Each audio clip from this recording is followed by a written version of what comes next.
बिस्मिल्लाहिर्रहमानिर्रहीम अस्सलाम वालेकुम। मेरे अज़ीज़ तलबा तलबात, उम्मीद है कि आप सब खैरियत से होंगे। मैं हूं आपका कंप्यूटर टीचर अदील महबूब और आज के इस लेक्चर में हम पढ़ने वाले हैं एड्रेसिंग की ज़रूरत। इंटरनेट में हमें एड्रेसिंग की ज़रूरत क्यों पड़ती है, इसकी अहमियत देखेंगे और फिर इसके बाद इससे जो अगला हमारा मौजू है, इंटरनेट में HTTP रिक्वेस्ट भेजना और HTTP रिस्पॉन्स वसूल करना, इसके बारे में भी बात करेंगे। तो चलते हैं लेक्चर की तरफ।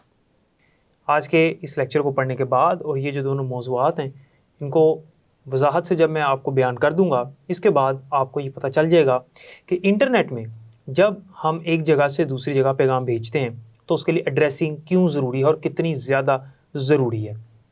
एड्रेसिंग होती क्या है, इंटरनेट में एड्रेसिंग की अहमियत क्या है और किस तरह से एक जगह से दूसरी जगह पैगाम भेजा जाता है। सेंडर और रिसीवर यानी अरसाल करने वाला और वसूल करने वाला, इनके दरमियान में जो कम्युनिकेशन है उसके लिए एड्रेस क्यों ज़रूरी है। और हम ये भी देखेंगे कि हमारा जो क्लाइंट सर्वर सिस्टम है वो किस तरह से काम करता है। इसके लिए सबसे पहले हम बात करते हैं एड्रेसिंग की ज़रूरत। हमें एड्रेसिंग की ज़रूरत क्यों पड़ती है। सबसे पहले तो ये याद रखिएगा कि जो भी डाटा यानी जो भी मवाद हम इंटरनेट पे एक जगह से दूसरी जगह भेजते हैं, वो एक जगह से दूसरी जगह जब मुंतकिल किया जाता है तो इसकी इकाई या यूनिट पैकेट कहलाता है। यानी एक डाटा जो हम भेज रहे हैं, जो एक मवाद हम एक जगह से दूसरी जगह मुंतकिल कर रहे हैं, उसका जो टुकड़ा है, एक उसका हिस्सा है, उसकी जो एक इकाई या यूनिट है, उसको हम पैकेट कहते हैं। इसका मतलब ये हुआ कि जब भी हम किसी को पैगाम भेजते हैं तो वो पूरा पैगाम एक साथ नहीं जाता, उसके टुकड़े कर दिए जाते हैं, यानी उसके पैकेट्स बना दिए जाते हैं। वो चाहे कोई फ़ाइल हो, किसी भी तरह की फ़ाइल हो सकती है, या कोई टेक्स्ट मैसेज ही क्यों ना हो, हमारा जो एक मैसेज है यानी हमारा जो पैगाम है उसके टुकड़े कर दिए जाते हैं, जिसको हम पैकेट्स कहते हैं। तो पैकेट्स की सूरत में हमारा वो पैगाम अरसाल करने वाले से लेकर वसूल करने वाले तक पहुंचाया जाता है। अब यहाँ पर क्या लिखा है कि डाटा जो एक जगह से दूसरी जगह पर मुंतकिल किया जाता है, इसकी इकाई या यूनिट पैकेट कहलाता है। डाटा को मुंतकिल करने के लिए भी एड्रेस होता है, यानी जब भी हमने डाटा को मुंतकिल करना होता है उसके लिए भी एड्रेस होता है। एड्रेस से मुराद जो पता होता है हमारा। अगर हम इसका मुआवजना करें आम ज़िंदगी से, तो इसमें भी ऐसे ही होता है कि जब हमने किसी को कोई डाक भेजनी हो, किसी को कोई ख़त भेजना हो, किसी को कोई पैगाम भेजना हो, तो हमें उसका एड्रेस पता होना चाहिए। सेम इसी तरह से जब हमने इंटरनेट में किसी को भी पैगाम भेजना है, किसी को हमने पैगाम एक जगह से दूसरी जगह मुंतकिल करना है, तो उसके लिए भी हमें एड्रेस का पता होना चाहिए। उस डाटा जो है उसके साथ भी एड्रेस लगाया जाता है। अब होता ये है कि हमारे ये जो पैकेट्स हैं जो कि भेजे जाते हैं, एक जगह से दूसरी जगह मुंतकिल किए जाते हैं, पैकेट्स जो हैं वो एक मुकम्मल मैसेज नहीं है, एक मुकम्मल पैगाम नहीं है। उस एक मुकम्मल पैगाम के टुकड़े हैं, उसकी इकाई है। अब जब ये पैकेट बनाए जाते हैं तो इन पैकेट के साथ भी, हर पैकेट के साथ एड्रेस लगा दिया जाता है कि इन्होंने पहुंचना कहाँ है, इनका मकाम कहाँ पे। तो उस मकाम तक इनको पहुंचाने के लिए इनके साथ एड्रेस होना बहुत ज़रूरी है। एड्रेस होगा तो ये अपने मकाम को पहुंचेंगे, एड्रेस नहीं होगा तो पता ही नहीं होगा कि इन्होंने पहुंचना कहाँ पर है। इसलिए इनके साथ एड्रेस लगा होना ज़रूरी है। अब होता ये है कि जब यहाँ से ये पैकेट्स जाते हैं और मुंतकिल हो जाते हैं किस जगह पर, जहाँ पे इन्होंने पहुँचना है, यानी रिसीवर तक, यानी वसूल करने वाले तक जब ये पहुँचते हैं, तो वहाँ पे जो एप्लीकेशन है जो इनको वसूल करती है, एप्लीकेशन से मुराद जो सॉफ्टवेयर है जहाँ पे हमने भेजा, अगर हम व्हाट्सएप पे भेज रहे हैं तो जो वसूल करने वाला उसके पास व्हाट्सएप की एप्लीकेशन होगी। व्हाट्सएप की जो एप्लीकेशन है वो जब इन पैकेट्स को वसूल करेगी तो उनको दोबारा से इस हालत में ले आएगी, उनको जोड़ देगी कि वो पढ़ा जा सके, वो जो पैगाम आया है वो पढ़ा जा सके। ये ना हो कि पैकेट आगे पीछे हो जाए और उनकी तरतीब ख़राब हो जाए, तो वो उसको एक तरतीब में दोबारा से जोड़ देती है। वो जो एप्लीकेशन है वो उस तरतीब में दोबारा से उसको जोड़ देती है।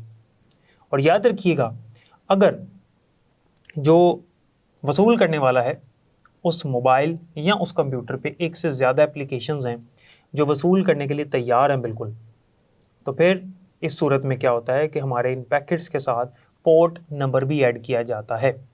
जैसा हमने TCP/IP मॉडल में पढ़ा था ट्रांसपोर्ट लेयर में, कि ट्रांसपोर्ट लेयर पोर्ट नंबर साथ मिला देती है, उसके साथ जोड़ देती है, जिससे क्या होता है कि जब उस मोबाइल या उस कंप्यूटर पे, उस सिस्टम पे वो पैगाम पहुंचता है तो वो पोर्ट नंबर से चेक करता है हमारा वो कंप्यूटर कि ये किस एप्लीकेशन का पैगाम है, उसी एप्लीकेशन को दिया जाता है। ऐसा कभी नहीं हुआ कि मैं फेसबुक पे मैसेज आया हो मैसेंजर पे और वो व्हाट्सएप में नज़र आ गया हो, ऐसा कभी भी नहीं हुआ। उसकी वजह ये है कि पोर्ट नंबर साथ होता है।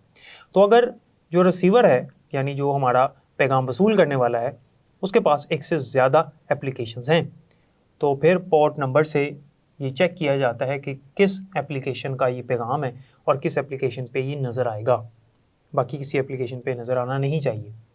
तो इसके लिए उसके साथ पोर्ट नंबर लगा दिया जाता है। तो ये एड्रेस हर पैकेट के साथ लगा। जब पैकेट वहाँ पर पहुँचे अपने मकाम पे, वहाँ पे जो एप्लीकेशन थी, कैसे पता चला कि कौन सी एप्लीकेशन है? पोर्ट नंबर से। और उस एप्लीकेशन ने उन तमाम पैकेट्स को एक तरतीब में जोड़ दिया ताकि वो पढ़ा जा सके कि मैसेज आया क्या है, वो सारा दोबारा से मिल जाए। जितने भी यूनिट्स आए थे यानी जितने पैकेट्स आए थे उनको दोबारा से जोड़ दिया गया। अब डाटा कम्युनिकेशन में एड्रेसिंग की अहमियत क्या है, इनकी क्या अहमियत है, क्यों अहम होता है एड्रेस?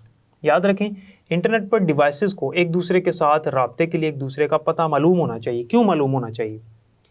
देखें, अगर एक डिवाइस से दूसरी डिवाइस तक हमने पैगाम भेजना है और जिस डिवाइस पे हमने पैगाम भेजना है उसका पता जो है वो हमें मालूम नहीं है, उसका एड्रेस ही नहीं पता, उसका एड्रेस मालूम ही नहीं है, तो फिर क्या होगा? ऐसी सूरत हाल में हम उसे पैगाम भेज ही नहीं सकते, क्योंकि कैसे बताया जाएगा कि हम भेज कहाँ पे रहे हैं। इसलिए हमें उसका जो एड्रेस है, उसका जो पता है वो मालूम होना चाहिए। और जिसको वो पहुँचेगा उसको भी ये पता होना चाहिए, उसको भी ये मालूम होना चाहिए कि ये आया कहाँ से है।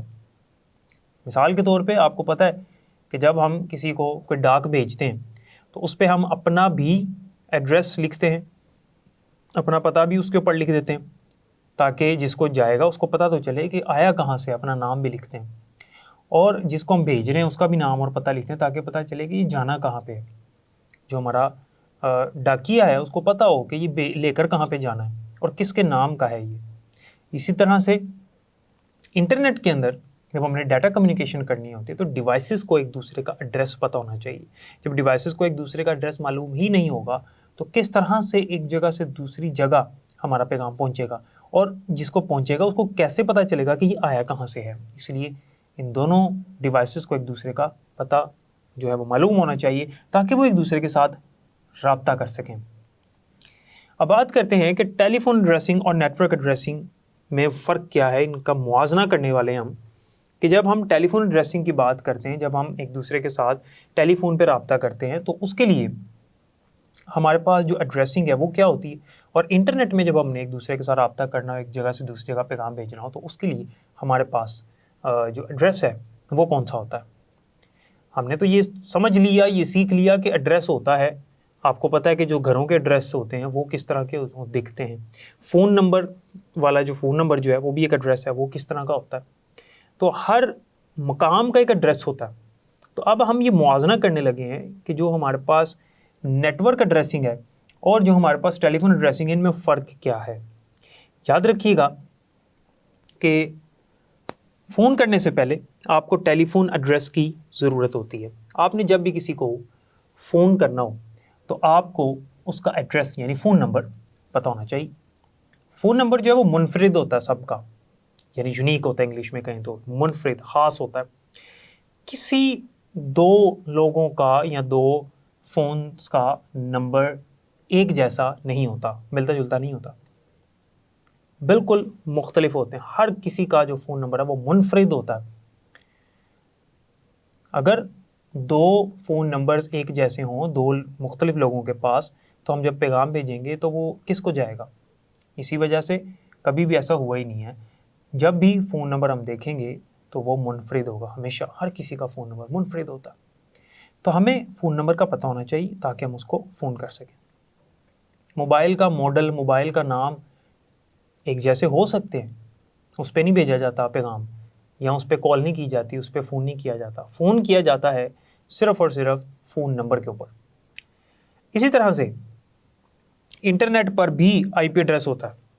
अब जब हम इंटरनेट की बात करेंगे तो यहाँ पे जो एड्रेस है वो क्या होता है, इंटरनेट का जो एड्रेस है वो आईपी एड्रेस होता है। आईपी एड्रेस का मतलब होता है इंटरनेट प्रोटोकॉल एड्रेस।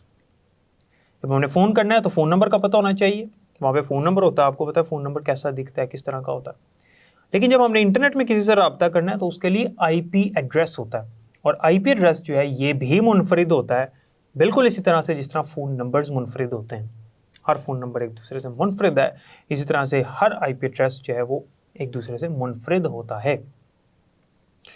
होता ये है कि जब भी कोई कंप्यूटर इंटरनेट के साथ राब्ते में आता है, इंटरनेट के साथ राब्ता कायम करता है, मिसाल के तौर पे मैंने अपने मोबाइल को इंटरनेट के साथ जोड़ा, कनेक्ट किया, तो मेरे मोबाइल को एक आईपी एड्रेस मिल जाएगा जिससे मेरे मोबाइल की शनाख्त होगी, पहचान होगी। अब जब मैं किसी को पैगाम भेजूँगा तो मेरा आईपी एड्रेस साथ जाएगा ताकि उसको पता चले कि आया कहाँ से है, और जिसको भेजूँगा उसके आईपी एड्रेस के ऊपर भेजूँगा।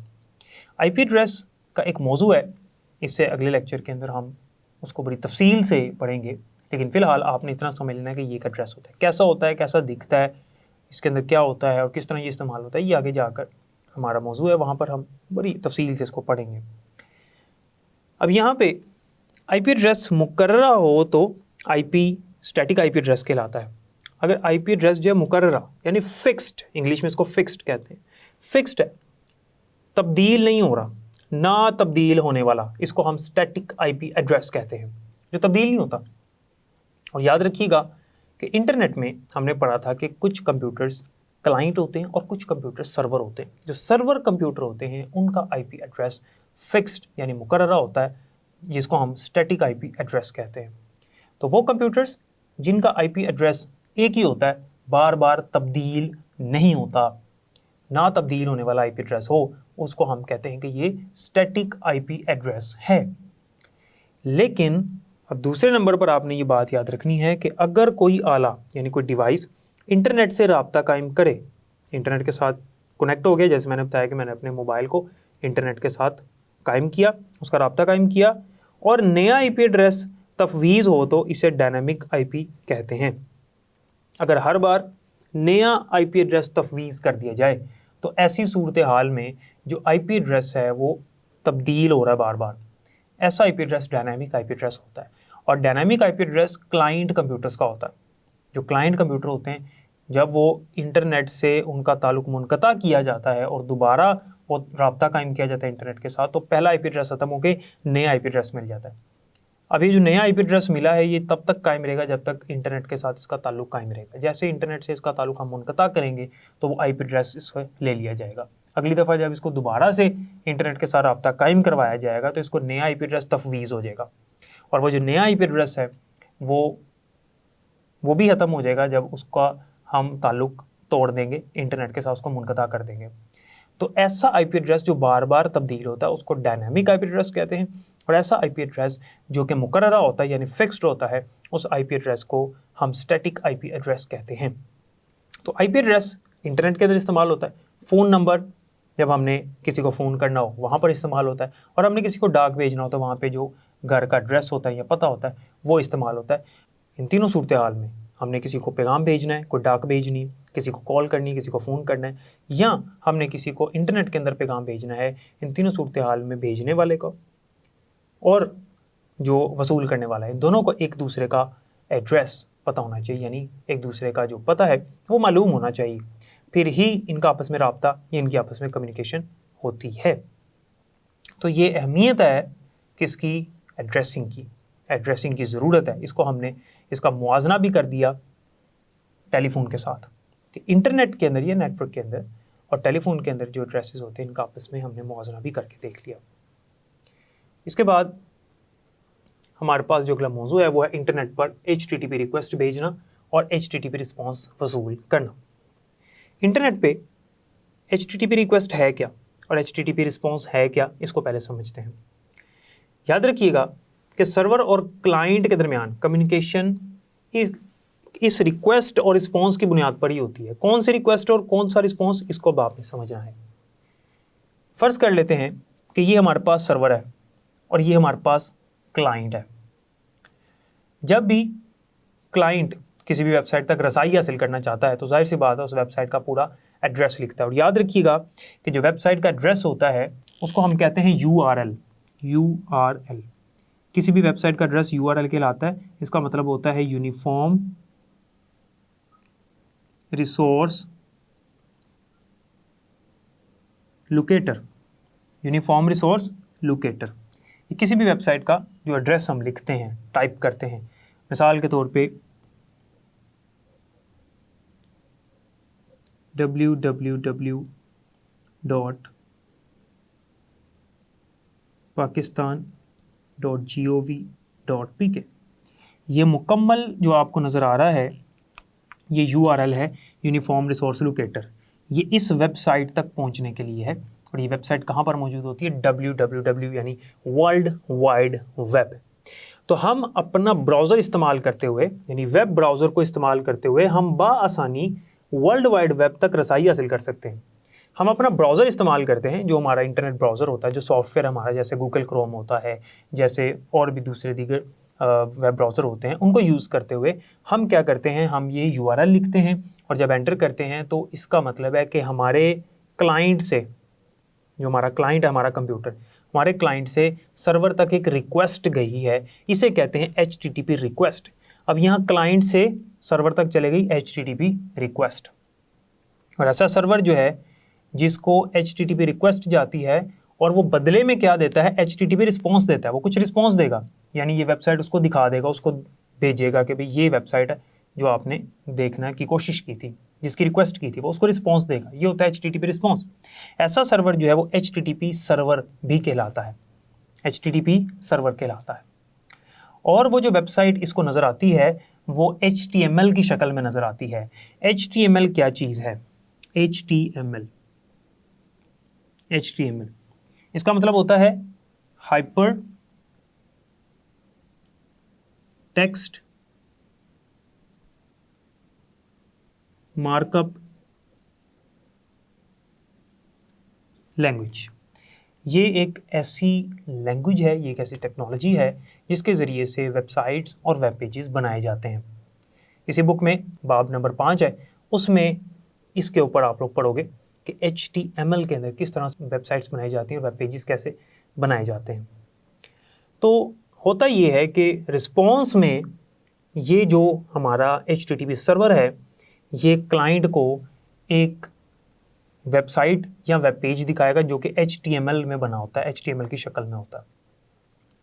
और ये काम हम किसकी मदद से करते हैं? वेब ब्राउज़र की मदद से करते हैं। वेब ब्राउज़र और वेब सर्वर मिलकर एक क्लाइंट सर्वर सिस्टम तश्कील देते हैं। ये जो वेब ब्राउज़र है जो इस पे चल रहा है क्लाइंट कंप्यूटर पे, और जो वेब सर्वर है ये वाला, जिसे हम HTTP सर्वर कहते हैं, ये दोनों मिलके एक क्लाइंट सर्वर सिस्टम तश्कील देते हैं। ये क्लाइंट सर्वर सिस्टम है कि क्लाइंट से रिक्वेस्ट गई और वहाँ से रिस्पॉन्स आया। हर बार क्लाइंट को रिक्वेस्ट करता है और सर्वर पे उसको रिस्पॉन्स देता है। मिसाल के तौर पे हम रोज़ाना ऐसा करते हैं, आप किसी भी वेबसाइट पे जाएँ, वहाँ पे आप किसी भी बटन पे क्लिक करें, आप यूट्यूब पे जाएँ, किसी वीडियो पे क्लिक करें, कमेंट करें, लाइक करें, यहाँ से रिक्वेस्ट जाती है, वो फिर हमें रिस्पॉन्स देता है।